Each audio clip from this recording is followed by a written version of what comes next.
বাসছো? হ্যাঁ, তোমার জন্য একটা খুশির খবর আছে। খুশির খবর? কি খুশির খবর বলো? বাসায় তো আমাদের বিয়ের কথা রাজি হয়ে গেছে। কি কও, বিয়ের জন্য রাজি হয়ে গেছে? বাহ, তাহলে তো জোস। তাহলে যত চালু চালু সম্ভব আমরা বিয়েটা করে রাখবো। ঠিক আছে।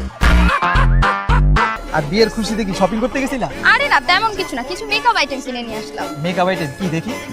এই যে একটা ময়শ্চারাইজার নিলাম। এটা কি করে? এটা হচ্ছে স্কিন সফট করার জন্য। ও আচ্ছা, এটার প্রাইস কত? এটা 2500 টাকা। কি?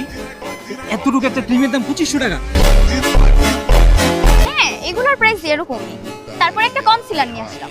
কনসিলার, এটা দিয়ে কি করে? এটা দিয়ে চোখের নিচে কালো দাগগুলো হাইড করে।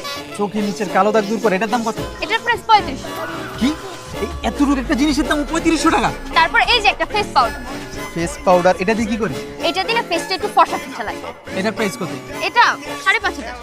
কি? এটার দামও 5,500 টাকা? হ্যাঁ, আরো আছে, দাঁড়ো দেখ। খারাপ বাবা, তোমার দেখান লাগবে না। তুমি যে এত কিছু কিনছো এগুলোর দাম কত? এগুলো সব বেশি না, 40,000।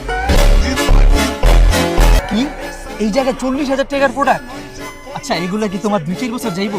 আরে না, এগুলো 1 মাসের জন্য। মাত্র 1 মাস? বাবা, আমার মাফ করে দাও।